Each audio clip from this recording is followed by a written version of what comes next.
ভোর 5টায় মৃত্যু, সকাল 6টায় জানিয়ে দেওয়া হবে মাইকে, 8টায় শেষ গোসল করানো হবে, 9টায় তোমাকে নতুন কাপড়ে সাজানো হবে।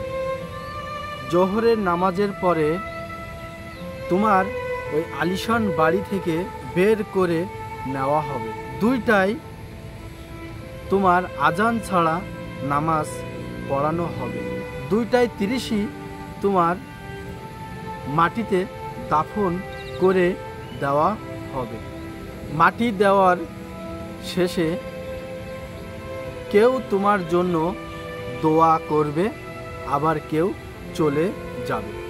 এই তো তোমার জীবনের শেষ আয়োজন। তো কিসের এত অহংকার? ভুলে যাও তোমার সব রঙিন স্বপ্ন, ফিরে এসো রবের দিকে। তোমার শেষ ঠিকানা এই 3.5 হাত মাটি, তোমার শেষ সম্বল।